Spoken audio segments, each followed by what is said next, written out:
Moo. I cast. I cast decrepit with age. Fuck the bit that we were gonna do. I cast bigger boobs and even bigger penises. The bigger the better. Watch out there. Because it's a Wattpad episode. That's why we cast It's that. a Wattpad episode, and I'm Delaney. Sorry, and I'm Riley. On I Cast Friendship! Let's get ready to fuck! He did it! I did it. I felt bad. He did it with me. I did it. I feel so warm. Am I straight inside. now? Is this what it feels like? Oh. Okay. Feel good? I feel entitled. That's horrible. That's horrible. Not all of them. Not all. It's so true. Unfortunately, Just that's the just old very man real. that yells at you at Home Depot. Oh no. Oh, by the way, so this is take 2. You guys don't need to know. But on our previous story, we just got into the Wattpad thing. We'll get there in a second. But I was supposed to tell you a story. Earlier, you said you spit in my coffee, and then I pretended to lick it up. Baby, lick it up. But the thing was, I said under my breath, now you'll always be one with me, or something like that. Which is a reference to a story I was told about a concert. It was an emo punk band. I don't remember who. But this guy, because he's got the emo haircut, right? Mm-hmm. That thing? The scene, not emo. The scene queen. Same thing. But he flicks it because he's all sweaty. And the sweat flies. There's this girl. So I'm my friend, let's say, Clara. And you're a random girl next to Clara. Oh, no. She opened her mouth and caught it. And she said, now he'll always be with me. And Clara heard that. So did the other girl. Oh, these are the same girls with Gaga Stinka. Oh, got you. The other girl, let's call her Frances. Frances also heard it. So, like, I'm getting it from both people that this actually happened. All 3 of these people had backstage meet and greet passes. The girl's like, this girl, oh my god, you're like my favorite, blah blah blah. Clara goes, she drank your sweat earlier. Just straight up. Thought she was gonna call herself out, and then her friend was like, nah, I'm gonna give her that L. That's no, horrible. not her friend. This is a different girl. They don't know this girl. Oh. Yeah. Oh, that sucks. Who was there by herself, I believe. She Cut that part. You said it exactly like the thing I'm referencing. What thing? It's from the Always Sunny podcast. When they say something kind of racy or sometimes jokingly racy, they go, cut that. Well, now it's our own little reverence because we went. Because we fucking stole that. We stole it. Everything is derivative. As Cece would say, too bad she's not here. On this mortal plane. Every other Wednesday. Rib. Every other Wednesday. Rip for her pleasure. Rest in peace. For her pleasure, I mean. Oh my god. Oh no. Speaking of for her pleasure, Wattpad. Got him. Nice transition. Segue unbelievable. Seg in the way, man. We might as well get on one of those little scooters and call it a day because we're segueing. Around the mall. Moo. So. No, you go. Don't moo me. Not on my watch. Wattpad. No, go ahead. Yeah, Wattpad. So I wrote a story called Radiance many a year ago. I believe it was I wrote a book. No, I wrote part of a book with my friend in middle school. Then I wrote another book in high school. Started a sequel. Then I wrote this one. So, well, it's really the second book I ever finished, but the 4th one I ever worked on. I reread it a couple years later. It's totally trash. Said, you know what? I'm going to fix it. So started fixing it. Then I said, it's too big. It's too sprawling. Even if I was like to ever get published, this is unpublishable. I'm going to put it up for free on Wattpad. So I have been done doing that. Heck yeah. It's called Radiance. It is one of my babies. It has too many main characters. And it is quite the grand story, if I do say so myself. I like the all of the tags that are there. You guys want to hear these tags? Get them. We got blended, dragons, fantasy, already up my alley, fantasy adventure, fantasy creatures, fantasy fiction, gay love, Greece, Greek mythology, grimdark, grim fantasy, LGBT themed, LGBT fiction, magic, man versus self, medieval, mysterious, mystery, queer, romance, strong heroine. Yeah. So because there's so many different main characters, I think only one of them is queer, but I'm like, that counts. Yeah. So I just added all the tags that I thought fit. And they're all in these disparate kingdoms. So there is more of a medieval one. There's more of an ancient Greece one. There's, all sorts of stuff. There's almost a Western style one. And we're going to get all into that. I asked her to bring up Discord. Mm-hmm. I put her in it so she could see the maps from, because Get in it. Jump on it. No, I'm not going to sing. Yeah, you can't. What were you thinking? Sponsored in part by Culver's. No. Where you eat like a Wisconsin. That's not sponsored, but we fucking love Culver's. What? I mean, not sponsored. In Spartan potted Cut dog. this shit. That's what my brain was gonna say. Cut it. Okay, cut. We fucking love Culver's. No free ads, Delaney. Damn. I'm sorry. I got all of the energy today. I'm ready to go. He also. I don't know if you're about to mention it, but you did turn this into a tabletop game. Well, it was just D&D. Oh, okay. Yeah, I didn't. But with the theme. I am making a tabletop, so maybe that's where she got confused. Mm-hmm. So no, not this one. This one was just I used my universe to, got you. And I just put the D&D rules in it. So. Got you. But I had to pull up Discord so that we can get the maps because he made maps. And we're going to bring them up as we talk about them if we do. So the first chapter is the four who would be gods. So we scroll up to the main map. There says Midland there in the middle.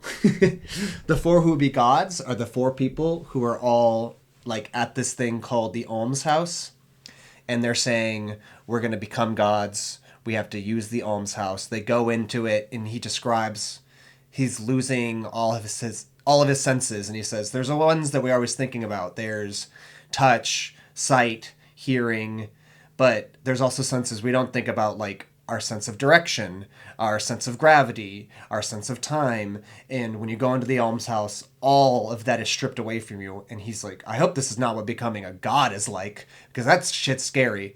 But we have to do it. We have to become gods. Otherwise, it's the end of Radiance, which is the realm that they're in. So he then explains who the three other people who are there with him are. He only brought in one of them on purpose. The other one, her name's Rabenna. So his name's Garshan, sorry. Her name is Rabenna. She brought herself into it. The thing that he took like decades studying to figure out how the stars were going to align so they can do this plan. She was like, the stars told me it straight up themselves. And he's like, oh, she's cuckoo banana pants, but she did know how to open the Alms House. He couldn't figure it out, but she came there and she said Ragnarok and opened the Alms House and got in. Then the lady that he had brought in on purpose, she was like, let's bring in my mate, not mate, but my partner. So they brought him in, and Garshan hates that guy, but he didn't want to lose Serenity. So those four people who they are teamed up, but they probably shouldn't be, are going to become gods. And they said, we're getting prepared. The last thing we need to do is steal one great warrior from each of the four elements. So traditional storytelling, right? Avatar, Golden Sun. There's other stuff too. Oh, that kangaroo movie I was talking about. Yeah. I love that theme though. Like when elements are brought into it. I don't know why. Like I love the elements. So here on the same map, we could look like there's to the west, that would be fire. That's the desert. Whoa, whoa. And to the north, that's wind. So that's where the Grand Canyon is. Then to the east, that's the islands because that's water. Then to the south, there's the savanna and then the mountains because that is earth. And then there's all these other lands that have been pretty much abandoned because they've ruined them with bloodshed.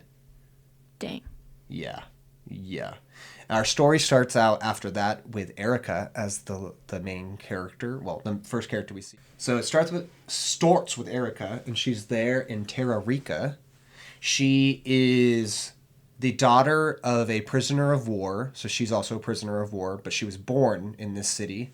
Her family is actually from South Seaside over there in the corner. Yeah, that's where her family's from. And she says she swears she remembers being from, like, having a memory of her mother trying to comfort her because she was trying to hear the waves of the ocean, but there was war bells coming. And then her dad's like, no, Erica, you were born here. That's not, there's no possible way you remember that. That was a dream you had or something. Mm-hmm.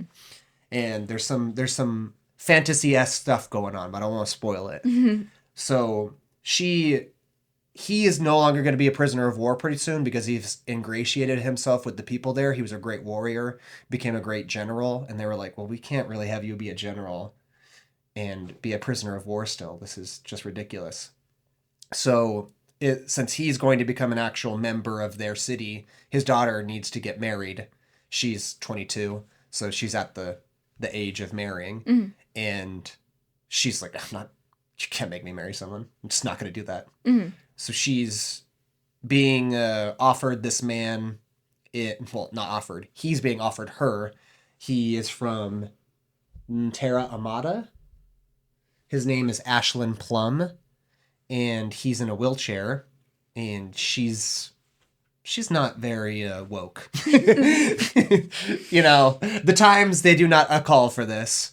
So she is like, no, this is the medieval setting. And then over in the terrace, or the South Seaside and stuff, that's more of the Grecian style. Gotcha. So she is like, I'm not going to... Even anyway, I wouldn't marry him anyway, even if he had working legs and stuff. She doesn't really care about that, but she understands like it's kind of an insult to her to offer her somebody who doesn't have working legs and probably can't give her children. Right. So... Valid. Even though she doesn't really care about that, she's like, I'm still not going to be with this man because I'm not getting married to someone and being a prisoner for the rest of my life. Mm-hmm. I've already been a prisoner for 22 years. No, it's not going to happen again. So she denies him. And because of her status as a prisoner of war, she actually has been ingratiated with the princess. And the princess very much likes Erica, but Erica's not... She's not got that mind to utilize these things in a way that actually helps her. Like, pretend to go along with plans so that you can then strike when the time is needed to get away. She's just like, I'm not doing this. You guys are crazy. But she sits in, they think that the women aren't even listening, but Erica's listening to the whole thing. And they're going to build around this area, up in the savannah, they're going to build a new city to disrupt the building populace around the Mud Lake, because the Mud Lake, all those tribes are coming together as a singular tribe, or at least that's what it seems like, and they're not selling their people anymore into slavery, which leads us to the woman who is doing that, which is another character, the Veil. Her mother is the one stopping that. And the Veil is a character who, her name is Arabella, but that's not her real name. She goes by that. That's her, like, because she has light skin, even though she's from the savannah. She's half white and passes. So she's like, I'm going to, when my mother dies, I can't stay here because they consider her an abomination. So she's like, I gotta get out of Dodge. So she's pretending to be white to get with this man and hopefully marry him and move far away. I can't remember which city. But I like her a lot. I think she's probably my favorite character of the series, Arabella, because she has death anxiety a lot. I mean, she just has generalized anxiety. Love that. all she thinks about is like, she's like kissing this man, and she does like him, even though she's using him. She also likes him, but as she's kissing him, she's like, oh, God, I can see myself being old in the blink of an eye. And all she can ever do is think about the horrible things that could happen in her life.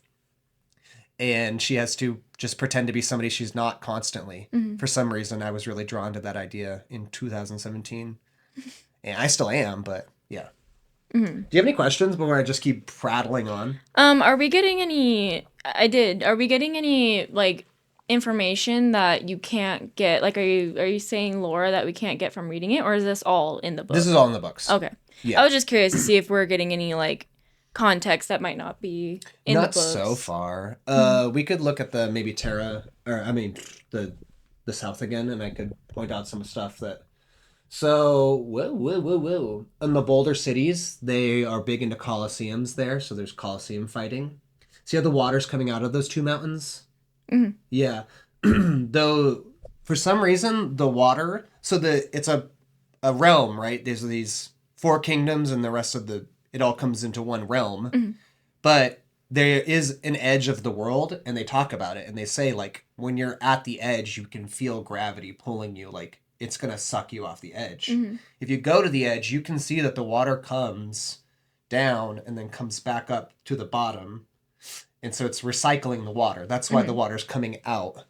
So there is some weird fantasy stuff going on with that, too. It's a flat land. Not like our... Not like where we are. Yeah. Which, thank heck, I couldn't imagine living somewhere. No offense to anyone who does, but I wouldn't want to live somewhere where it's just flat. I like looking around and being like, wow. Well, it's such a big place. They don't know it's flat until they go to the edge of the world. Yeah. You're really good at writing settings. Thanks. You're welcome. That's the West. So they only have one point of view in this area, and that his name is the Quail. Gangland leader Zachariah. I guess it would be this. I don't know why it's so big. It shouldn't be that big. But they are from Zelenkyle, and they had recently robbed the king of some of his stores. So he summoned them and was like, let's discuss whether I can forgive you or not. They're like, he's not going to forgive us. He's leading us here to kill at least one of us, Zach and the Quail, whose real name is Alex. I guess that's kind of a spoiler. At the end of the chapter, it's revealed that he was Alex all along, and the guy they were calling Alex was an actor. But they go to the king. They bring 5 whores, him being one of them, the quail, the fox, the kitten, the bunny, one other thing like that. So it's like they name all their prostitutes after animals, sort of, I guess, to just like put them in their place. But dehumanize. Yeah, dehumanize. Thank you. Exactly. You're welcome. But the king takes all the whores, except they knew he doesn't like boys, so he's like, I don't want this one. And then he kills the actor pretending to be Alex with his king's fire. And the real Alex, the quail, is like, oh my God. Like the way I described, sorry, not to toot my own horn, but the way I described like the ashen body on the ground, and he like his eyes can't focus on it. And he keeps thinking about it in the next 2 chapters. Yeah, it was bad. But then he's like, hey, you can write anything you want down to like try and get Zach here, but he's a, what's it called? He's in a gang. He's like orphan. He's an orphan. Oh. So he can't read. So I'll bring it to him, and they're like, you can read? He's like, no, but I watched everything. I heard everything. I can relay it to him. Mm-hmm. So that's how he gets away. And he goes back, and he comes to his king. And in his head, over and over again, he's like, I am going to be his queen. And so this is another thing from like historical Greece was if men got married, the bottom, quote unquote, would be referred to as a woman. So he's like, I'll be his queen when we get married one day, and he'll be king. But then they come into contact with each other towards the end of the chapter. And it sort of should at least become quite evident, pretty clear that the Quail thinks he has all this power over Zack, the future king, because he's going to kill the king for killing his second in command. Turns out it was just an actor. He's like, I'm going to kill this man and take rightful claim of the throne because we had forgiveness, we had gifts, we had all these things, and he said no, none of that, and just killed us. Oh. So I'm gonna challenge him to combat. What's that called in the Avatar? The Azikai for honor battle? Yeah, sure. Something like that. You don't remember? I don't remember. I mean, I remember that. I just don't remember what it's called. Yeah. So, yeah. Did you want to ask any other questions about this? Sorry. But he doesn't really have control of Zack. That's what I was getting to. Zack is playing the Quail. That's what you should clearly come to the conclusion soon. And his character arc is him becoming his own person. Got you. Yeah. The North? We got North Tafei, capital. Tafei. I thought it was Tufei. North Tafei. Tafei. It's like, we're going to Fei. And then the capital is Kwanleong, which is this area here. Then above that is like an old palace that nobody's allowed into anymore. It's more of a temple. You've got that weird structure there as well that nobody's allowed into either. And there are reasons for that get addressed as the story goes on. I was going to say, why? But so the story starts out with this girl in the bath. Actually, a lot of the characters start off in a bath or go to a bath within the first chapter. It's because they're all downtrodden characters. Like the Quail is a prostitute. But I mean, he's the second in command technically. Like he gives Zack all his best ideas, or they give each other the best ideas. And then Erica is a prisoner of war. This character is basically, how would you describe this? So her sister is an inventor. So she gets them out of the Grand Canyon towns, which is like seen as like the lesser people. So like think like Filipino versus Chinese, like up at the top. That's where the Chinese people would be, or maybe Japanese or a mixture of the two. So they look down on the Filipino or I don't know, maybe Thai people, whatever. Just not exact 1-to-1, but that's just so you get the idea. So but she's very beautiful. Her little sister, the point of view in this area. So when she becomes an inventor, her big sister, I mean, then she starts talking to this guy, Zeto Nani, and Zeto's like, hey, we can use your sister's beauty and get her married to like the fifth in line to the throne. Nobody cares who he's going to marry. So just as long as you pretend like you're not actually from the Canyon Cities, that you're from Kwanleong and that you're of some like distantly nobility, we can get you guys cemented. And what is her name? Sei is the main character, Seifo. And what is her sister's name? I don't know. You wrote it.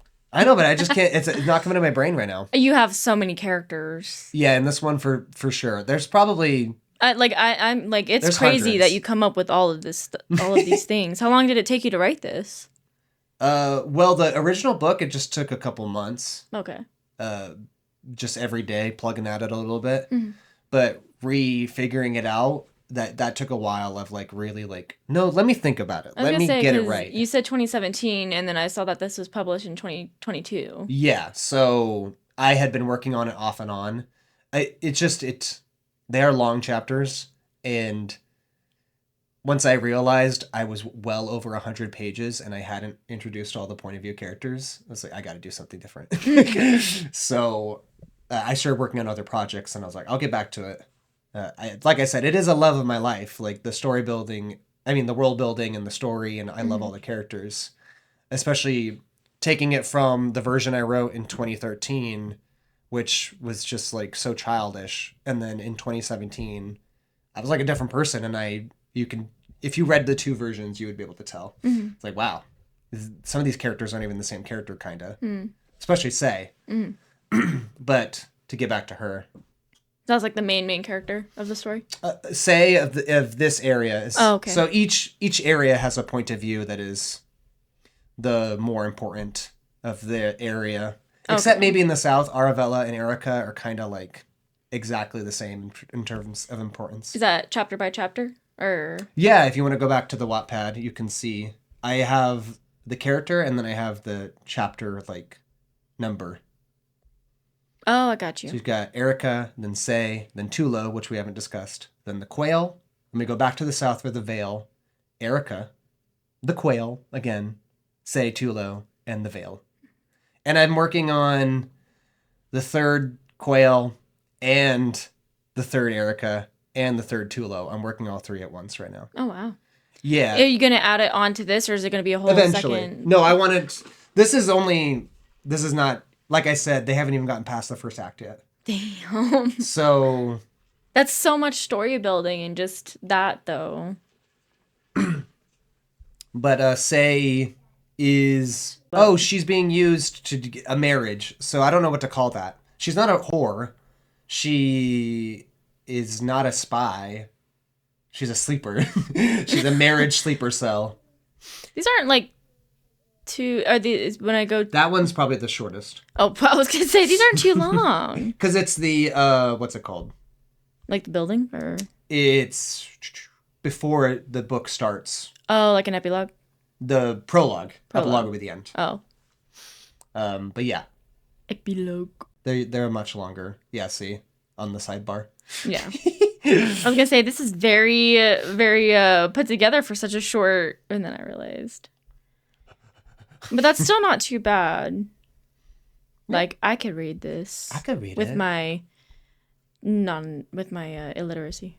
You read my other book. I mean, I had to listen to half of it. Oh! Because luckily he has audiobook. Of that one. Yeah. But... Of his non-published books, which he should publish, in my humble opinion. I do need to read... He has another series. It's called Desert Wanderers. We don't have to go too far into it, because I know we're talking about this, yeah. but it's really good. Oh, and pop my knuckle. I know, I keep popping mine, and I'm like, hopefully they don't hear that. But he did make a TTRPG of that one. That's what he made the TTRPG Yeah, Desert Wanderers. Set way before the events of the books. Mm-hmm. We are basically when the Wanderers, which is a police state, is being formed.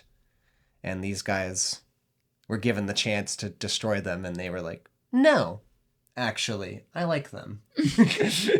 I like them. Well, just because knowing what happens in the books... Mm-hmm. I realized, why would I destroy them? I don't know. You could try. Yeah. But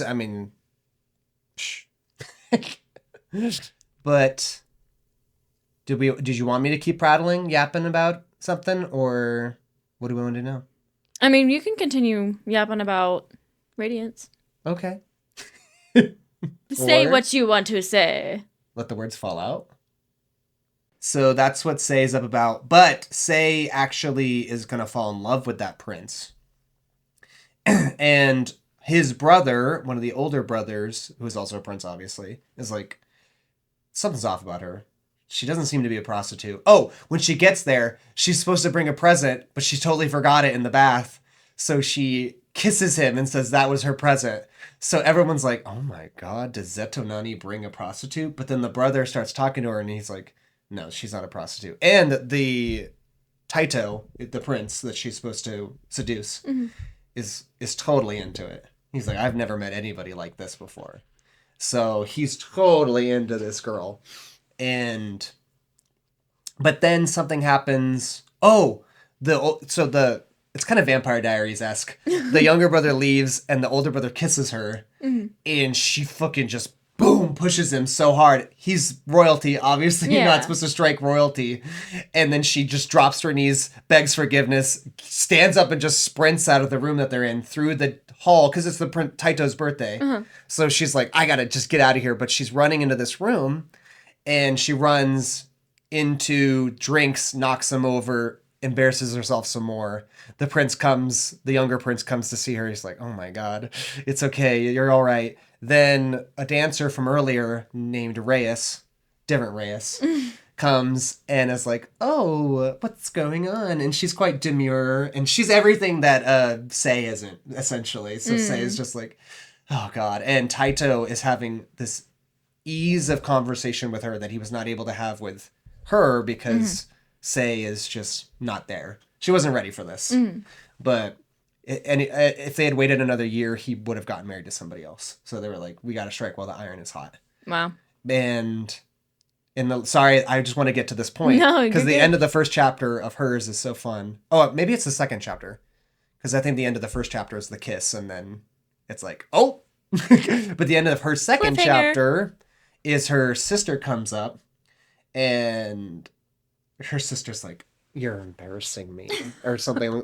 But she says something else, and then she's like, if you keep on failing me, this is the things that I can have done. And she watches Reyes drink some champagne, and then she starts coughing. I think I told you about this. She like starts coughing.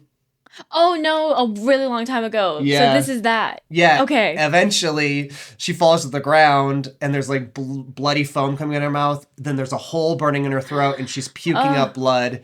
And Sei is thinking in her head, because she's always known her sister was kind of devilish, but she didn't know to this extent. And she's in her head like, my sister did this, and then she starts screaming, and that's the end of that chapter. Oh my gosh. That's a good cliffhanger to end off on. I'd be like, I gotta read. So check it out.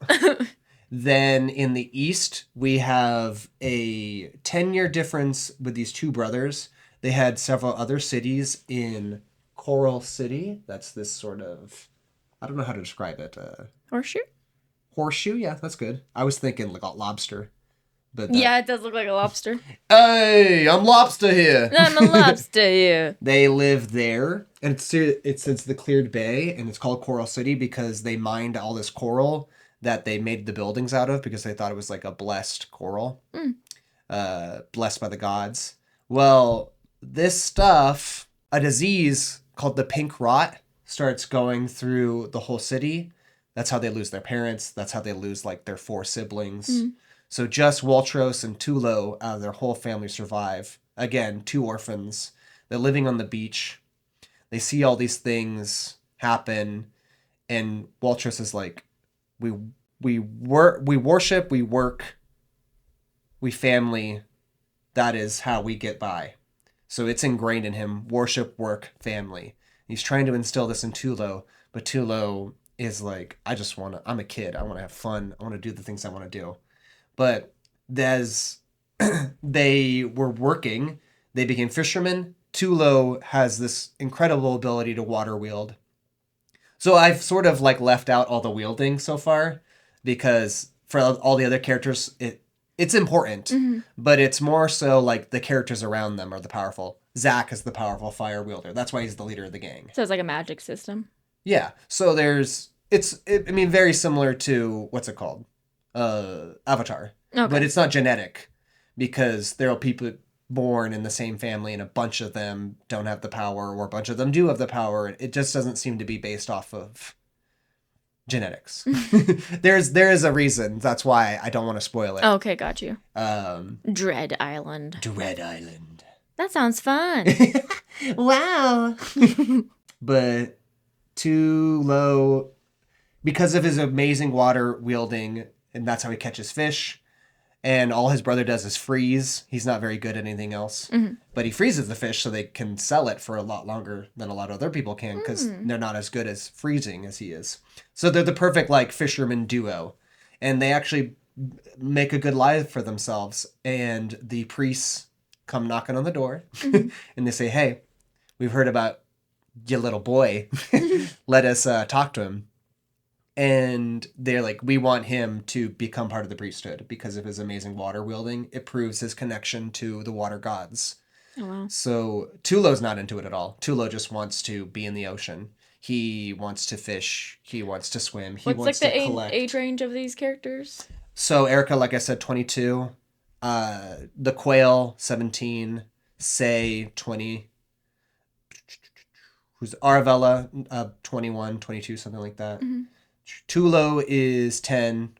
Or no, he's 12. I aged him up a little. He's 12. Waltro's 22. Yeah. Okay, that makes sense. Because I wasn't sure if they were all around like the same age or if they were a little bit different. So that makes sense because he's just like, I just want to be a kid, bro. Yeah. Okay. He is a kid.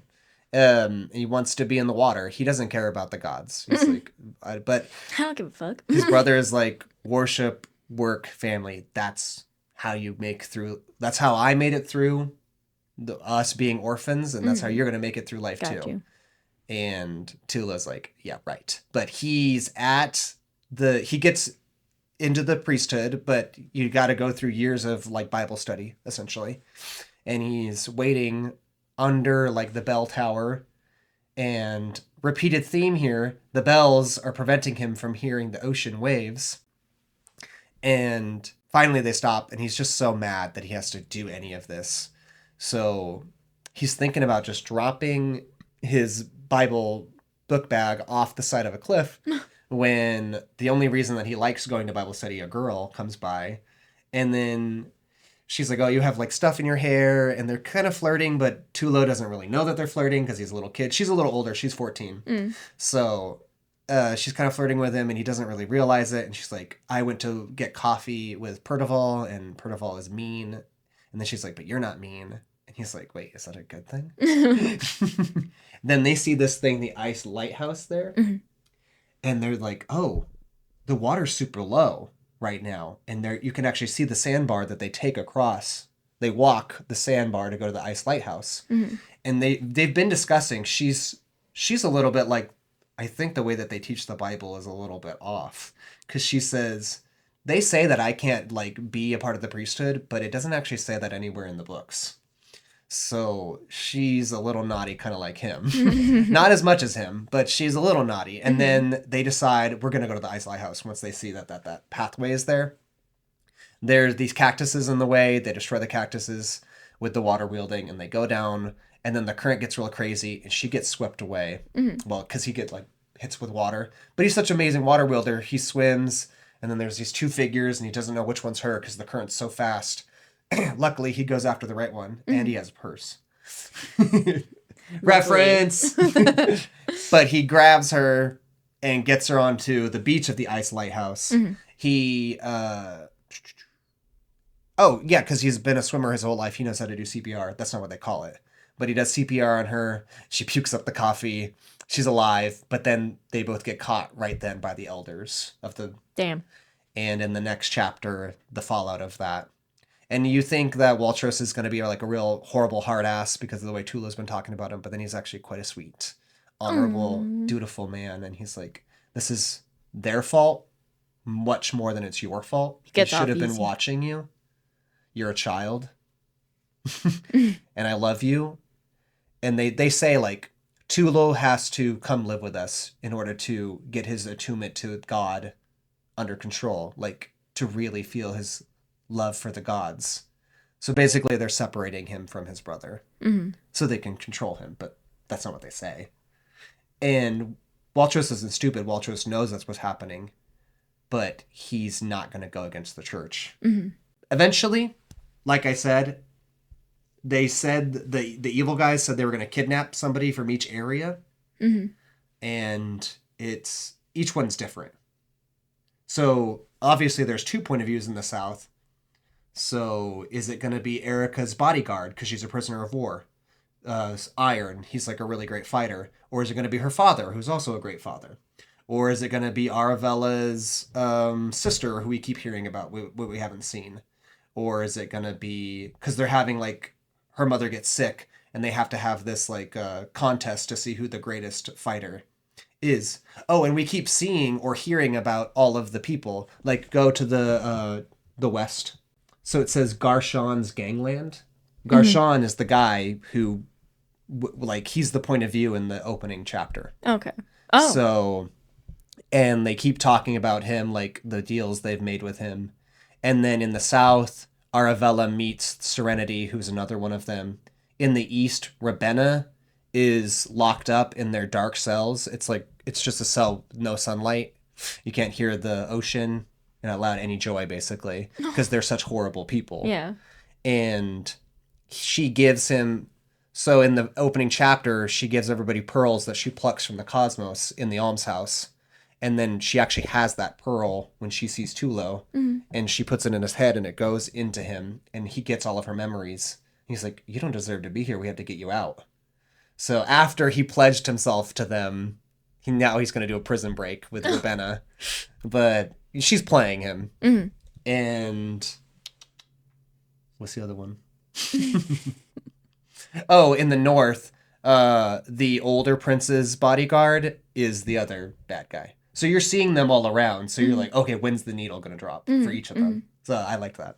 Yeah. It's always a cool feeling to have like all this craziness going on, then being like And then in the north, you're like, who's going to get taken? Is it going to be her sister? Is it going to be the prince? Is it going to be the other prince? In the west, it's like, is it going to be Zach? I mean, in the west, it can pretty much only be Zach. So just left hanging on the edge of your seat for all these people. Yeah, hopefully. And then in the east, it's like, who's going to be, is it going to be Waltros? Is it going to be, they also live with a woman called Zellicor, and she's a nice lady. And it's like, is it going to be her? Who are they going to take? Shit, dude. So that's all I think I should say about it, because that's what's written so far. And I mean, I have the rest in my head, but I need to actually I need to put it down, but I haven't really got a lot of views on that story, so I didn't think about it.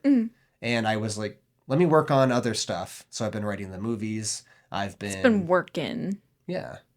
I've been working too. And yeah, I mean, since 2022, I wrote Desert Wanderers 4. I wrote Scarlett Wood, at least most of it, until it got deleted. Rest in peace. Rest in peace, Scarlett Wood. We hardly knew you. It randomly disappeared on him. Yeah, I think what happened was I was like, let me do a screenplay version. And then, because I was having trouble finishing that one. So I said, let me do a screenplay version. I had the screenplay on a different file. I put it on my drive. And because it was named the same thing as the book, I think it just sucked the book away. Because I finally found like Scarlett Wood, and it was blank, right? And I go, okay, I can see like previous editions. Let me get into the previous edition. And then it was like, no, it doesn't exist. And it was like, okay, so the only reason a previous edition wouldn't exist is if it was overwritten. So I think that must have been what happened. Damn. So when I say, oh, it vanished without a trace for no reason, I think I know the reason. I just don't have any proof that's what happened. Yeah. Yeah. So that was sad. That was really sad, actually. I was in throes of my anxiety already. And then I was like, I've wasted so many hours of my life. And people are like, why don't you just rewrite it? And I'm like, you can't ever write something the same way again. Yeah. Especially that one. I don't know what I was on. not drugs, but I was on some poetry or something, because the way that one was written was so beautiful. And I've never been able to replicate it. I couldn't even replicate it. That's why I was having trouble finishing it, because I'm like, it doesn't come across the way the beginning did. So I still have the first chapter, actually. One day I want to write it as a screenplay at least. Yeah, that'd be cool to like revive it in some sort of way so that it's not completely lost. But yeah, I'd imagine it'd be really hard to just like pump that out while like the same way you did the first time. That'd be like trying to make a painting the same way you painted it the first time. Like, I mean, I've had to do it before. I wrote Desert Wanderers, the first one. I wrote that at a job. They didn't care, just so everyone's aware. And then I started the second one. I no longer worked there. Then I realized, I was like, oh no, I thought I lost the whole second Desert Wanderers. Oh. Because I had written it at my job. But I was doing backups every so often. And I found out I only lost like half a chapter. Oh, that's But I had to rewrite it, and I was like, it's not the same. It's not coming across the same. But, I mean, I reread it now, and I'm like, it wouldn't have been that good anyway, so. It's not like... Better than losing the whole thing. That's true, yes. Yes. Desert Wanderers would be nothing. I don't think I would have gone back to it if I had lost. Because I got... How far are you in the second book? Chapter 6, I think. 6 or 7. 6 or 7. Are you... I don't want to trigger anyone. Are you Ben's point of view? No, Reyes. No, Reyes, yeah. So all that was written, and then it goes into Ben's, and we were on like Ben's final chapter almost. Oh, okay. And if I had lost all that, I'd have been like, forget Nope. it. And that would have been sad because you know how I kept saying like Buffy gets good? Yeah. Like Desert Wanderers, like you think you like it now, it gets good at the end of the second book. I know. I really need to read it. I beat myself up about it all the time, but Cece texts me mad as fuck about something. yeah. Yeah. And Alex said something at the end of the second book made him cry. Oh. Yeah. God, I just yapped. You yapped. Well, I didn't know what else to do.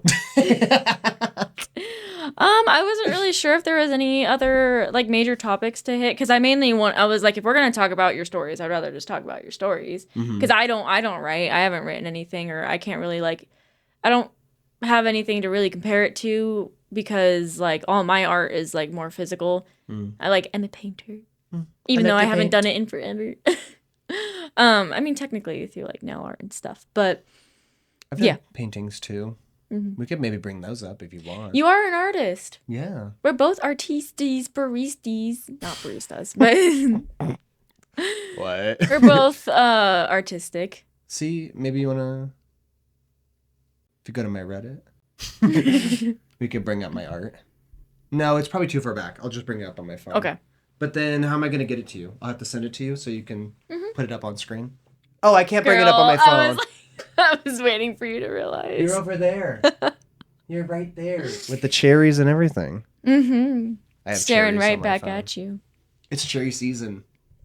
Did you know Are you going to start bringing cherries? I already did. Yay! So this is art of Psyche begging forgiveness to Eros. You know Greek mythology a little.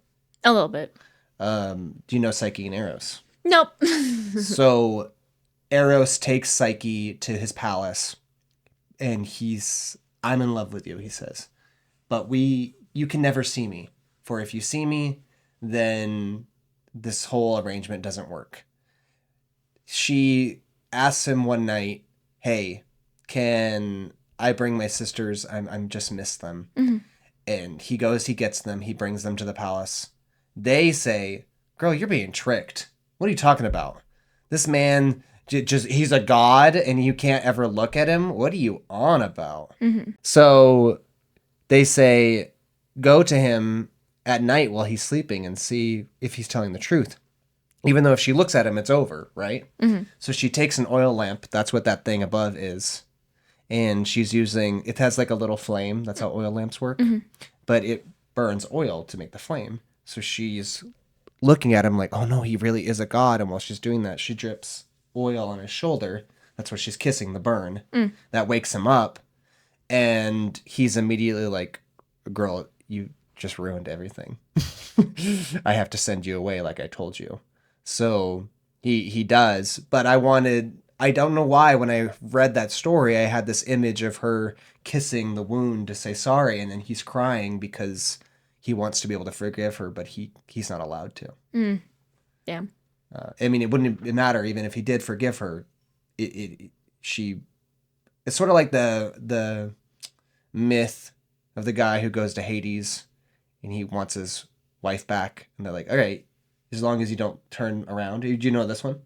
This one's more common. Because Persephone, she's a romantic. So she's like, oh, let him do it, Hades. Mm-hmm. And so he's like, okay, as long as you don't turn around when you take her out of Hades at any point, then you're good to go. But then he turns around at the last second and she gets sucked back into Hades. Yeah, I used to be really obsessed with like Greek mythology, but did I retain any of it? I guess not. I don't know why. Like as a kid, I was really obsessed with like the aesthetic of it and everything, and I would just sit there and like literally look up like different different gods and stuff, and just like research about them. And I would take my like write little stuff about them. I actually, if I kept down it, I probably would have gone down a very similar path than you, because I did want to start writing stories and stuff, but. What happened? I have no idea. I don't fucking know. I don't know. I had too much anxiety to do anything about it. Tastes so good. Water's so good. Water. It's water. Oh, do you put water in it? Yeah, you think I'm still drinking the... I don't know. I was like, maybe it's an eternal eternal cup of sauce for the spotless mind. cup of caffeine. Cup of caffeine, that's from Desert Wanderers. They don't say coffee because they don't remember that word. They say caffeine. I do want to talk about D&D, but I want to make it its own episode. Right. Yeah. So look for that in the future. Mm-hmm. We're kind of nerdy. It's kind of where like the iCast aesthetic came from. What? Do I want to bring up what? My panties? No, I don't want to. Any of wedgie your other myself. stories? Scarlett Wood was good. Too bad it's dead. Scarlett Wood. Nah, let's not talk about that one. But, okay, we'll talk about it. So this guy, he's like in this Japanese town. It's an alternate fantasy version of Japan. They're all like sequestered towns. They're amidst these giant red trees that drink up this red rain that comes once a month, maybe twice a month. It's unpredictable at times, but usually is predictable. It's the night of the new moon. That's no moon at all, right? Mm-hmm. That's when it would come. And it rains down on the ground, and these like demons come out because of it. And these people are called hunters, basically vampire slayers. They protect the town. He became a hunter at 12 when he watched his father die by one of the demons that activated his hunter powers, and he became a hunter. And now 4 years later, at 16, they're telling him, hey, you need to be one of the sacrifices so that less demons will attack our town. And whoever wins like a battle, like a Hunger Games-esque battle, they become, like, their town gets the most safety. Oh, wow. And then he goes on this journey. He meets these people as he goes. He starts discovering, like, everything's not what it seems. I think we're being lied to. But also his little sister is hunting him down because she's like, if he fucking wins she hates him. She hates him so much from the very beginning, but she especially hates him because she's dying.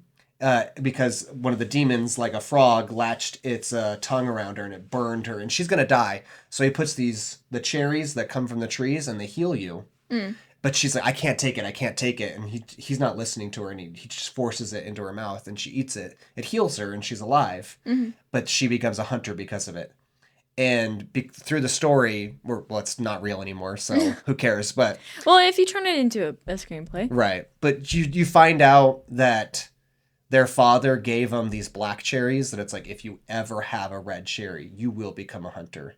So that's why she remembers, and she doesn't realize that her brother has like blocked out most of the trauma of his childhood. He idolizes his father, and he doesn't realize his father was really abusive, because it's a story about him internalizing misogyny, homophobia, and stuff. And he got it by just being like idolizing the patriarchy, essentially, the toxic parts of it. And he's blacked out all the bad stuff. He only sees the good. And slowly, as the story unfolds, he realizes, oh, maybe my dad wasn't that good of a person. And Togi, his sister, is like, you piece of shit, I can't believe you made me a hunter. You doomed me to the same shit that doomed you. But then he gets this one sacrifice. So they're like, hey, you guys gotta all kill each other. But on top of that, you gotta kill this girl too before you can claim. And it's a white girl. And because it was all like the white people in this version of the alternate history, it was the Portuguese came and they actually invaded instead of being spun away by typhoons. That's what happened, basically, in real life. So they never actually got to invade fully like they wanted to. So in this version, alternate version, they did. And so they have this like hostage. They have a bunch of hostages in the shogunate. These people don't even know about the shogunate because they're so spread apart and in this weird world. But he slowly falls in love with this girl, but not romantically, like a sister. And so he comes to realize everything that he's ever thought about the world was stupid, and he's an idiot. And he's like, I've wasted my life. I mean, he's only 16, but when you're 16, you think your life, is so full already. Well, and living in a world like that, like in a universe like that, people probably don't live very True. long. Yeah. Especially if you're in his situation. Yeah. And there was just so many small details, like he was super protective of this other little girl that was out because the rain came on a night it wasn't supposed to. And even though it's like at night you get in your house, sometimes people get a little lax about it because they're like, usually you can predict when it comes. But it came early and way more massively than it ever has before. And then later on you find out, it's because they were punishing Yusha because Yusha was going to leave. He was going to split. He wasn't going to go be a sacrifice. So, yeah. It was a really cool story, and it was written so beautifully and also disgusting. Like, it was like poetry, but also at times there's this warthog demon that turned itself inside out during their fight with each other. And he had, like, pus tentacles because he was dying because he had been around for a while. And it was just so disgusting because this pus would, like, touch things and it would disintegrate and it would rot away. And like I said, it turns itself inside out in its like effort to kill Yusha. And it was so gross the way it described like it's like, no! And Cece was like, I was gonna puke. And she said, like, it was so well written. Sorry, not to toot my own horn. She's like, I don't like being in his head. I don't want to be in Yusha's head. It makes me feel bad. Oh, God. Sounds like a really crazy metaphor for periods. The demons come out? You summon demons, girl? The hell are you talking about? Just like with the red rain and everything. It originally was that the Evangeline, that's the girl, the white girl with the blonde hair, the Portuguese girl. She was the main character in the original story that I had envisioned, and it was not... It was more of a fairy tale, so maybe that makes more sense, because she was like a 13-year-old girl. So what you're saying, maybe before... I didn't even realize I was writing it, but I was like, oh, the Scarlett Wood and the Blood Moon comes. And it was more like an older woman witch figure that was cursing her. Damn, you're right. How'd you figure that out? I was just like, all of the symbolism and everything that you were talking about, I'm like, sounds like a giant metaphor for womanhood. It still works that way, though, because, like, at the end, he was going to die. He was going to sacrifice himself and his little sister to save Evangeline. Because he was like, you're my real family. Like, even though I've known you for so little, you have cared about me in a way that my sister and my father... And, I mean, his mother cared about him, but... in the world that they lived in a limited capacity that she could. So, I mean, and then Togi poisoned his mind and his mother's mind, and like right before he left, he slapped his sister because she's a fucking asshole. So their mom was like, you're just like your father. He didn't even know what that meant at the time. He's like, what are you talking about? Togi is pushing me to my limit. So... You're just like your father. You're just like your father. Abusive. Misogynistic. Gay. He wasn't gay. He was going to get a fucking disco stick ride from a prostitute owner in the story. And then she was going to try to slit his throat while she was doing that. But then Evangeline was going to bash her head in before she could do it. Damn. Because he has to kill all the other I want hunters. to read that so bad. Just that part, or no, like the whole thing. That sounds really interesting. That sounds up my alley for something that I would want to read. So good. He meets the first other chosen that he meets was what he calls an abomination because she wears the Scarlett Wood like around her waist. You're not supposed to do that. It's like you either have a bamboo house or you get wood from somewhere else. You do not use the Scarlett Wood because really they don't want people to like build out and become stronger communities. But they say the reason why is because it's cursed wood. So she's wearing that and then she's topless and she has bare feet. And when she has bare feet, she's able to walk on the red rain. It's not blood, technically. I know because it sounds like red rain must be blood. But she can walk on it. And she has like claws, like she's kind of monstrous. They have this whole fight. Then she's like, sorry, it was... So they have this, like, bloodstone thing that they make. It basically ties you to the ritual. She's like, the bloodstone was, like, making me fight you. He's like, yeah, mine was making me fight you, too, basically. but let's team up and go to the thing together, and then we'll have to fight to the death eventually. But like, we might as well not die on the way there. Mm-hmm. But it turns out she was working for Togi the whole time, and then Togi betrays her because she's like, "You're useless. Like, you were supposed to help me kill him, and you love him in a sense. Like, you see good in him that he doesn't have." And so she, because of that, she just, Nokogiri is her name. She just becomes more and more losing it, and she demonifies right in front of him. God, I wish I could remember exactly how it was written, but she sort of like starts crawling, like the werewolves that are in the story, or well, wolves, but they are described as like having this low spider-like posture, and she starts doing that, and her hair starts like spindling out, and Evangeline bashes her head in because she's about to kill Yusha, and Yusha's the one who saved her, so she's like, she's kind of using him too at this point still. This is before they've fallen in sibling love. But yeah, it was really nasty. Also her thing where she was like, and becoming like, I was like, oh God, it's so creepy.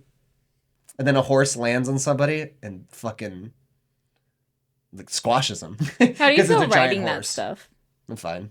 Well, because whenever I read like such crazy things in stories, I'm like, how did they like just sit there and write that? For all of Scarlett Wood until the horse falling on the guy, that part was creeping me out. And then I was going back and forth, right? Desert Wonders, the second one. I wrote the boulder falling on that guy. Yeah, that was pretty gruesome. And I was like, ooh, God, that's horrible. And then that was when I was having my anxiety. So my brain was like, what if when I die, all that stuff that I've written is going to happen to me? And I was like, that's a different kind of anxiety about that stuff. Yeah. That's crazy. Oh, sorry. I was going like this bitch. Yeah. Yeah. You're so creative. Everyone's so creative. Everyone's so creative. I'm trying to think of other nasty stuff. I could never. I don't know. It would take me so much mental strength to like write stuff like that. Oh, just the gory and nasty stuff? Just in general, like you web things out so like beautifully, like when you plan everything out, and the fact that it just like is in your head like that. Don't plan it out though. It's insane the stuff that works. The only thing I did plan out was Desert Wonders, and honestly, in terms of pacing, the worst story I've ever written. It takes so long to get to the good part. The first one though.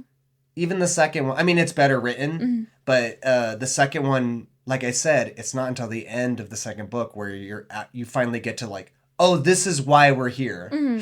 So okay, got it. But I didn't see any other way to do it because you need to really fall in love with all the characters before we get to the thing that's like, yeah, you got to build it up. You know, like that's why there's, I don't know, there was a certain character that something happens to. Just say it. And I forgot his name. Well, great. I want to say it was like Eliar. What's the thing? Oh, Eliard, yeah. Is that what his name was? Yeah. Okay, yeah. Yeah, he was around for almost 100 pages before that happened to him. That was 100 pages? That was because that was right before I started switching to like more of the audiobook listening. Yeah. She gets stabbed through the back and he's holding the main character. And I liked that one too because it doesn't say like, and I always wrote it this way even when I was a bad writer because I wanted the moment to really like sting and come at you like, wait, what? Yeah. So it's not like, oh, the swords come through his back. It's the something like blood splatters on her face and she's like, is this a joke? Yeah. Yeah, and you are really good at doing that too because it does. I remember having to kind of like do a double take and being like, wait a minute, did I just read that right? Did that really just happen? Yeah. No, but with that character, I wasn't crying, screaming, shitting, whatever, that he died. It was very shocking. And then, but there was just enough of a connection made with him to where I was like, damn, that really sucks. He was a sweetheart.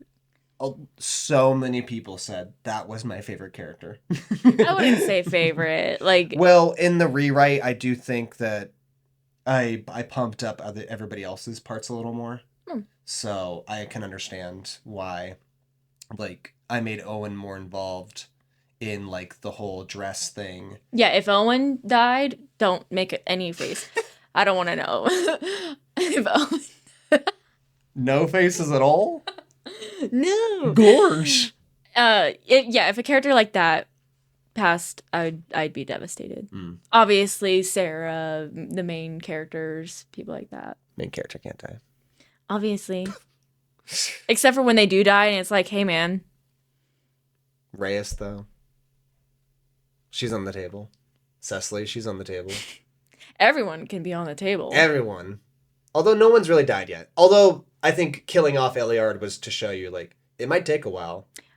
But it can happen. Yeah. I do low-key...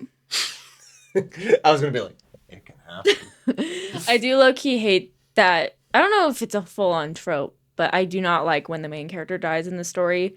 Just because there's certain stories where they work so hard to get to where they get, and then they just die. And they just die. They just die. Oh, what's her face? Clam? What's her name? Shailene Woodley? In what? Divergent. She dies at the end. Does she? Of I've the never books. seen it. Oh, okay. Or read it. Well, then, yeah, they never made the last movie, but she dies at the end of the last book. Yeah, I don't get that. There's certain things you can do it tastefully in a way. Like sometimes it's like if it's like an honorable death, like something good came from them dying. I think that's what hers was supposed to be. Okay. I've never read It's a little bit more understandable, but this isn't a good movie, but it's just the first thing that came to my mind. 47 Meters Down. It's a shark movie. It's a shark movie. And it's... Of course. They, go diving with sharks, whatever. Cage gets dropped. There's a lot more to it, but Cage gets dropped. They're swimming with sharks. She fights super hard to survive being dropped 47 meters down. Fights super hard to get up to the surface. She gets the bends. Sorry. She does. And that's how she dies? No. Oh. That would have been better. Oh. She gets, spoilers, but she gets to the top and they put her on the boat and it ends up being a hallucination because her oxygen is running out. So she starts hallucinating.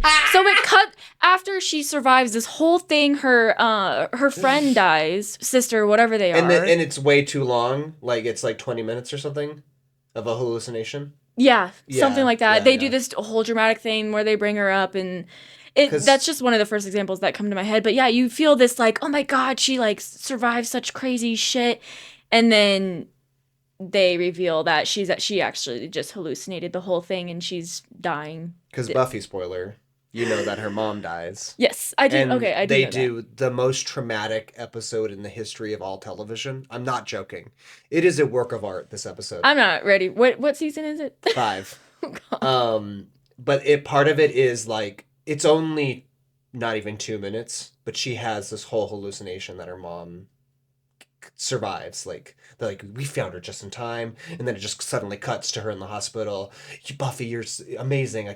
Thank God you were there. And then it cuts back to her just like, and then that's why I write the way that I do. That was where my inspiration came from. No, legitimately. I'm not Buffy ready for is that my episode. huge, you'll never be ready. No, well, just I because just watched it again, and I've seen it so many times. and I have personal. Yes. Yeah. I bawled my eyes out. Yeah. I'm going to. Yeah, it's so good though. It didn't even get nominated for an Emmy, I don't think. It's insane. Like nothing? No part of the show? Oh no, Hush, I believe, did. That's an episode where for 40 minutes, I think, of the episode, maybe a little less, but they don't talk. That's why it's called Hush. Have you seen the movie Hush? There's No. a movie called Hush. Oh, there's another movie I wanted to say where somebody dies at the end, but it's kind of satisfying in my opinion. Spoilers! Monkey Man. He dies at the end of Monkey Man, but he gets revenge for his mother. So you're kind of like, okay. Yeah, there's like if it's honorable, it makes sense. There are tasteful ways to kill off the main character without it feeling like... Because there's just certain times where it feels none of that was worth it. So mostly I do ensembles. Even in Desert Wonders, as you can see, it's becoming more of an ensemble. So, obviously in Radiance, it's a huge ensemble. So it's hard to be like, oh, the main character. Obviously in Desert Wonders, there is a main character. So I've never really thought about like, let me just kill the main character off. I mean, that's the point of a main character. They're kind of the thing that you hold on to. Literally, I mean, that's the point. It's what. So when you're supposed to make a story and you plop your main character in, so for me, like little muddy figurines in my brain, they start to form. And then so I have this muddy figurine and I go, okay. It's like making pottery. Yeah, and the world around them too starts to form. And I go, so what makes this person special in this world? Yusha was special because he watched his father die. And then after that, I started being like, okay, so he watched his father die. That's how he became a thing. Why does his sister hate him? He makes her eat the cherry. Okay, but why is we eating the cherry so horrible? Oh, because they ate these black cherries when they were children. Their father forced it on them because he was trying to build an army of his own hunters to go against. And his father was chosen before him, and then he 10 years later is the next chosen. It's bullshit. Oh, he wasn't 12. He was 6. That's why he was able to block out so much of it. Yeah. Yeah. He was 6 and his sister was 4. Damn. So she's like, how can I remember so much of it? And he doesn't. He's lying. Mm-hmm. Fucking piece of shit. There, block out those memories. Yeah, sorry. But you need to figure out what makes your main character special, and that's why we're following them through the story. So like I said, Yusha had all these events around him. That's what makes him special. What makes Sarah special? The flame heart. What is the flame heart? You haven't got there yet. But when we find out what the flame heart is, and then we find out why she's able to like feel chaos in a way other people aren't, and all these other things, you have to figure out what makes your main character special. And then once you do, you got your story. Mm-hmm. Yeah. Understandable. I would not know. I don't know, right? Who said that? We should do an episode where we write mini stories, like horror stories. 2-sentence horror stories. Ooh. That'd be fun. I'll do one right now. Do it.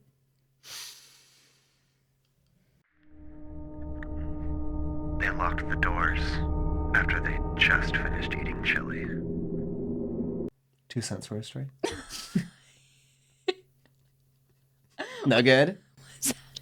Yeah, that's the 2 cents horror story. Spooky. They're gonna fart. You didn't get it? No, baby. Yeah, that was sorry. The car windows wouldn't roll down, and the flat stinkum was filling the room. Does that make more sense? Yeah. Okay. Well, when you say the flat stinkum. I felt what was running down my leg. Luckily, I wore brown pants that day. Girl, what? No, but you do yours. No. Because I was really into those in 2015 when I wrote Desert Wonders. So I had one that was actually based off of, I'd forget to close my closet door. And so I'd come home and be like, so it was like something about, I don't fucking remember, damn. But the phrasing is something. He walked into his room, not remembering he hadn't left the closet door open that day. Something like that. Yeah, that's eerie. A little eerie. A little eerie. It's not the most spooky thing. Like, there was one that was really scary that was... His mother called to him, but on his way, she walked out of the bathroom and said, "You heard it too." It's like... That wasn't his mom. Those... I'm not going to say the creature. That's when, remember I asked you guys, I was like, what's your favorite ghoul? Yeah. This is my favorite, well, not my favorite ghoul, it's my scariest ghoul, is, I'm not going to say the name, but the shapeshifter. Mm-hmm. Yeah. That's my scariest ghoul. That impersonates a person and then... Right. Yeah. You did tell me a little bit about that. I haven't gotten to it, but... I don't even like really saying shapeshifter, but you know what I'm saying. You know what I'm talking Shape-shifting... about? No. Okay. You have explained that there is a shape-shifting element in your books because I don't Wait. know if this is what you're referring to. No, I'm talking about real life superstition. Oh, this is a Yeah. real life thing? Wait, what? Yeah. Yes. Sorry, I thought, well, because you kept saying my, like, whatever. but My your favorite, I got you. yeah, a flesh, but a flesh not pedestrian. favorite, scariest. Because your favorite ghoul is Flesh a vampire. pedestrian. That's, you can say that I instead. don't like that. I don't like that at all. Shamrock Shake. That's what I'll say instead. Shamrock Shake. Yeah. Flesh pedestrian. I used to get super scared of... What's No Face? What is his name? Not No Face. Skelly Man? Tentacle, Skelly, No Face Man. Suit and Slender tie. Man. Oh, yeah. I used to get super scared of that, too. I was I had a like- nightmare about it once, and my friend was like, if you have a nightmare about it, he's coming for you. I was like... No, I couldn't handle that as a kid. Like the Jeff the Killer. Well, I was 17, I think, when that game came out. So I wasn't a child. I shouldn't have been scared of it, but I was because I mean, of my I don't- generalized anxiety. Well, no, like all those little Facebook posts that'd be Yeah, like, yeah. share with 5 friends or else the lady from the well is going to get you, whatever kind of thing. Yeah. Those used to get me all the time, and I'd be like, I got to share it and pass this on to someone else so it's not my problem. I woke up at 3 o'clock this morning. I'm shocked I'm still functioning. We should because all it's give late. him a round of applause for being here right now. No. Okay.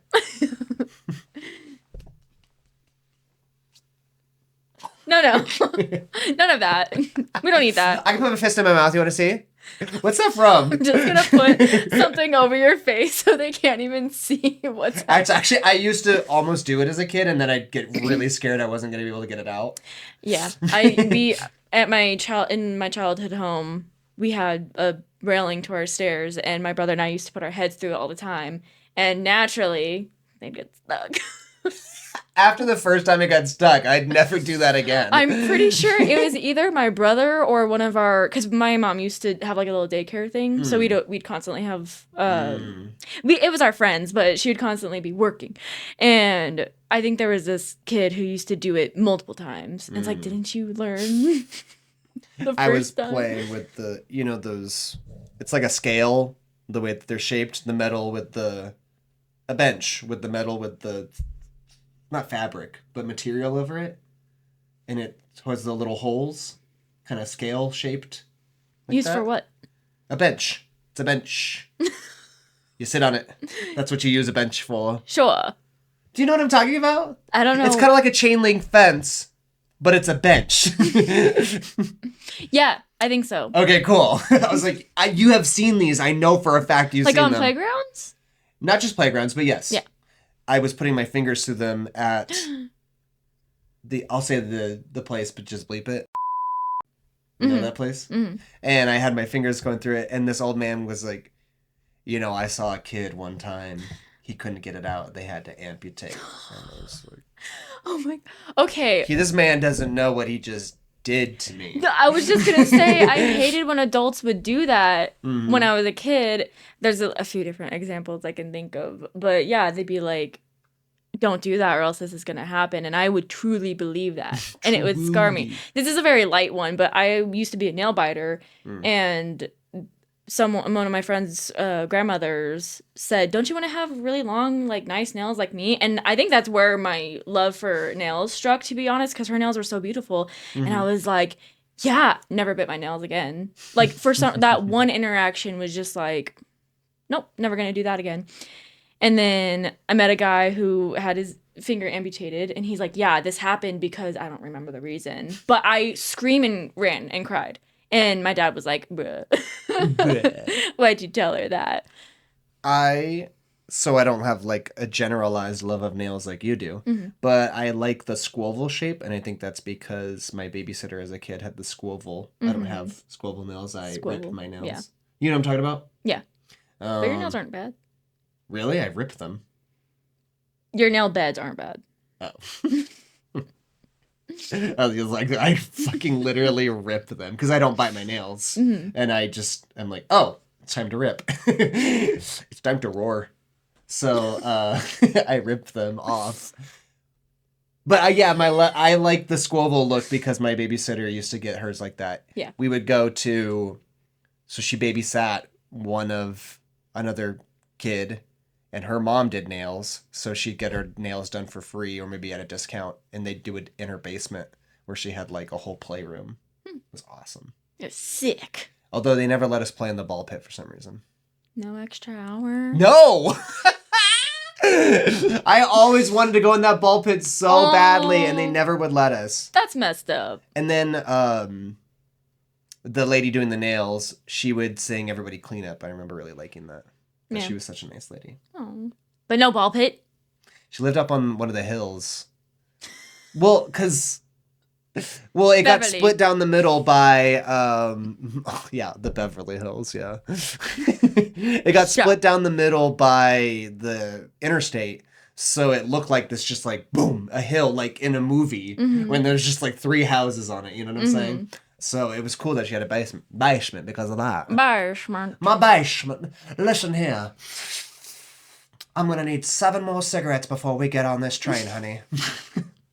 Sorry. And honey, when we get on this train, I'm gonna need 7 more. 7 more. I got it. I was being like, the character is just so done with her shit. She has like dementia. I got them. I have this. I got my I have the fucking 7 cigarettes. cigarettes. 7 more. 14 now. When we get to California, I want a queen size bed. I'm sick of the bed we're living in. Fucking Christ. Take the whole cart. Dementia's hard. We shouldn't joke about it.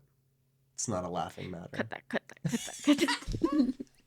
But it's not funny, is it? At the end of the day, it's not that funny, is it? All right. Reference. Reference time.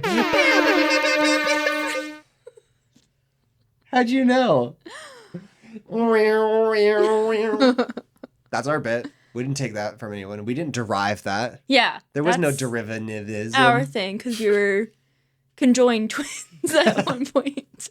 And we share a brain. At 32 and 26? Life finds a way. How old are you? 25. Damn it. That's what I was going to say, but I was That's like, no, close. it's too young. Close. It was close, Clarice. I was just gonna say. You're getting closer. And every hint that you receive, the masturbator will lick you up at Clary's. No. Some fava beans. He's a good actor. Such a good actor. He thought that he was being funny, and they were like, that was disgusting and creepy. We're putting it in the movie. That was absolutely horrible. We're using that. He was like, oh, I was trying to make everybody laugh. They're like, He got "Are you some out of your demons, mind?" babes. A nice Chianti.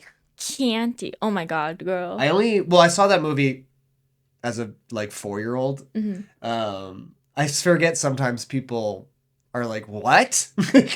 but yeah, I watched that when I was like 4, and then I hadn't seen it until recently as an adult. And it's such a good movie. It holds up to this day. Yeah, I need Not to watch a second it. of it is boring. I need to watch it as an adult, because same. I've really? seen it in my youth, and I don't really remember it. Like, that's why I get all the references and stuff, but I don't remember it for the story itself. You'd like it, I think. Yeah.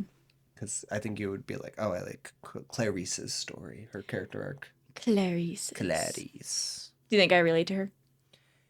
I think you wouldn't relate to... That's way off. I think you... Fuck it. Fuck it. I'm not doing it anymore. You should get into some voice acting. What are you talking about? I used to get to... Well, so I'm a writer, as we know. And when I was younger, how I would come up with stories is I would go and play in the backyard, and I would do all the voices, all the sound effects, all the like... I would be like... Well, I wouldn't say this is howling wind. I would just think howling wind, and I'd be like... And I'm like, okay, in my head, we were zooming in on like a building, and so the wind's getting louder, and then we're inside the building, so I'd be like less loud, and then the characters would start talking.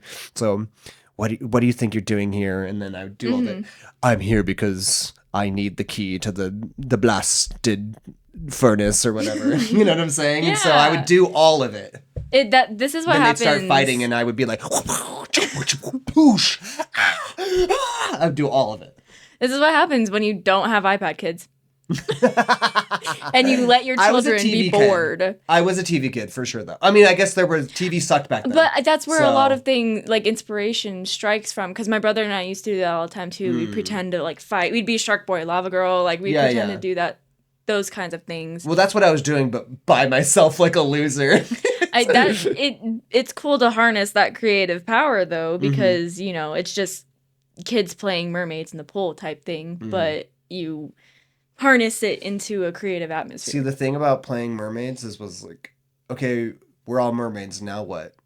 So who's going to be the villain? Who's going to, like, that's how I felt. And Who do I hate and who do I love?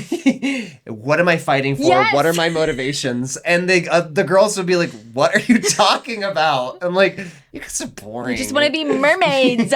So we played witches and wizards instead. I think we said warlocks, actually. Mm-hmm. And we pretended like that one was real. That one was crazy. Mm-hmm. The heart of the field, because there was a patch where the grass didn't grow. So we're like, that is the Hellmouth, essentially. Yes. But it wasn't the Hellmouth, but it was the heart of the field, and then it created magic that would affect the world in other ways, and people would harness the heart of the field, and they're like, it's possessing me! I'm going to kill! And I was like, no, Michelle, no! Dude, I wanted to be Alex Russo so bad. This was before Alex Russo, baby. This was Charmed. This was Charmed inspired, I'm sure. Well, you have to remember I'm You're right. 10 years younger. No. 10! Cut that! Sorry, I forgot you were 67. No, not. So how was life in the 70s? Well, there was a lot of drugs, and birth control became widely available. So people were having sex a lot more than they had in previous generations without consequence. Mm. At least without the consequence of children. In this dissertation, Yes. I don't know what's wrong with my brain. I love whatever's wrong with your brain. I really do. I think I might have ADD. My mom has it. You weren't diagnosed with like ADHD? Or... No, we didn't talk about that. We were so focused on the anxiety born from OCD. Mm-hmm. So Didn't really hit those points. And I swear now that my anxiety and OCD are pretty much under control. At least that's what it seems like. Knock on wood.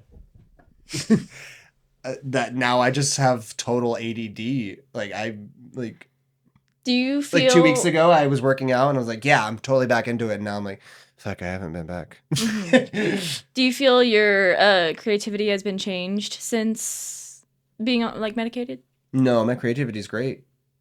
Either way. Yeah, I mean, we're doing the D&D.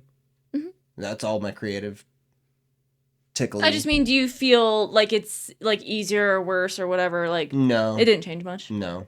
I'm just My curious. desire to do anything but play video games. That makes sense. I mean, did you have if you want What to is dive? that called when like you're like, oh, I want to write, I want to read, I want to work out, I want to do Motivation? this. No. And then you can't. Oh. Because it's too much. Paralysis. Yeah, isn't that from ADD? Yes. ADHD. Yeah, I probably have it. Because my mom has it and it's hereditary. Yeah, I've God damn them. God damn my parents. those people. How dare they give me passed down mental issues? That's medical. Yeah.